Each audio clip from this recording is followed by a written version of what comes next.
কলকাতার উত্তরপাড়ায় একটি পুরনো বাড়ি, লাল ইটের দেয়াল, বারান্দায় ঝুলছে একটি পুরনো লণ্ঠন, আর উঠোনে একটা বিশাল কাঁঠাল গাছ। ঘরটার নাম শান্তিনিকেতন, কিন্তু ভেতরে একদম শান্তি নেই। কারণ সেখানে থাকে এক মেছো ভূত। এই ভূতের নাম গোপাল মেছো। বেঁচে থাকতে গোপাল মাছ খুব ভালোবাসতো। ইলিশ, কাতলা, চিংড়ি যা পেত তাই গপ গপ করে খেত। সোজা ভূত হয়ে গেল। মরে গিয়েও তার একটাই শখ, মাছ খাওয়া। রাতে ফ্রিজে রাখা মাছ, সকালে গাজেব। শুনছো রমেন, কাল যে 4টে ইলিশ এনেছিলে, আজ একটাও নেই। এই তো কালই কিনলাম। তুমি কি রাতেই সব রান্না করে খেয়ে ফেললে? আমি নাকি? তুমি লুকিয়ে খেয়েছো। আরে আমি তো ডায়েটে আছি। দুজনেই একে অপরকে সন্দেহ করতে করতে প্রায় যুদ্ধ লাগার উপক্রম। কিন্তু আসল দোষী কে তা তারা জানেই না। একদিন রমনবাবু ঠিক করলেন আজকে তিনি লুকিয়ে বসে দেখবেন কে মাছ চুরি করে। ওই কোণে তখন কেমন যেন চপ চপ আওয়াজ হচ্ছিল। আহা, কি টাটকা ইলিশ! একটু সর্ষে থাকলে জমে যেত। রাতে আলো নিভিয়ে আলমারির পেছনে লুকিয়ে রইলেন তিনি। ঘড়িতে রাত 12টা বাজতেই চুপ! রেফ্রিজারেটরের দরজাটা নিজে নিজেই খুলে গেল। আবার কি? উফ, এ যে একেবারে স্বর্গীয় স্বাদ। ভূত! ভূত!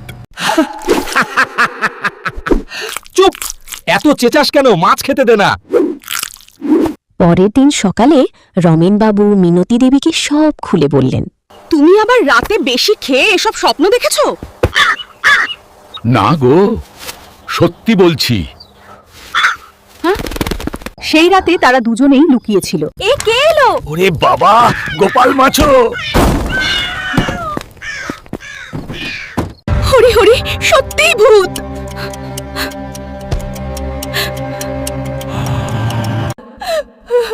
ভয় পেও না, আমি শুধু মাছ খাই, মানুষ না। তাহলে তুমি আমাদের মাছ চুরি করো? আসলে আমি না একটু মাছ ভালোবাসি, তাই মাছ দেখলে নিজেকে নিয়ন্ত্রণ করতে পারি না।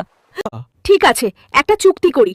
তুমি যদি আর চুরি না করো, আমরা রোজ তোমার জন্য একটু মাছ রেখে দেব। সত্যি? তাহলে তো আর চুরি করতে হবে না। তারপর থেকে মাছওয়ালা গোপাল সেই বাড়ির একজন হয়ে উঠল। প্রতি রাতে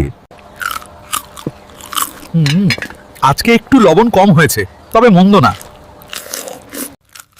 দেখেছো রমেন, ভূতও এখন রিভিউ দিচ্ছে। কাল থেকে ওকে ম্যাটোতে বসিয়ে দিই। সব ঠিকঠাক চলছিল। হঠাৎ একদিন সমস্যা হলো। তার দোকান থেকে রাতে মাছ উধাও হয়ে যাচ্ছে। নিশ্চয়ই কোনো চোর আছে। কিন্তু আসলে গোপাল মেছো নতুন শখ পেয়েছে, নাইট আউট ফিশিং। বাড়ির মাছ ভালো, কিন্তু দোকানের মাছ অন্য লেভেল। একদিন রাতে কালু লুকিয়ে বসেছিল। ঠিক তখনই কালুর মাছের দোকানে এক ভয়ঙ্কর ভূতের আগমন হলো। আজকে কাতলা নেব। এই যে কে ওখানে? আরে ও তো কালু।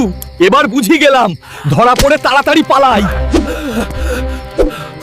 মেছো ভূত, মেছো ভূত! রামিনবাবু এবং মিনতি দেবী গিয়ে সবকিছু সামলে নিলেন। ও আর করবে না, আমরা ওকে নিয়ন্ত্রণে রাখবো। আমি ভুল করেছি, আর করব না। এরপর গোপাল মেছো নিজের বাড়ির মাছ খেয়েই সন্তুষ্ট, আর পাড়ার সবাই অভ্যস্ত হয়ে গেছে। মেছো কাকু, আজ কি মাছ খাচ্ছেন? আজ চিংড়ির মালাইকারি খাচ্ছি, অপূর্ব স্বাদ।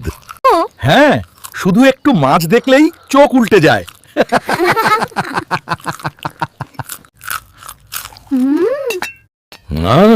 এইটাই তো আমার স্টাইল।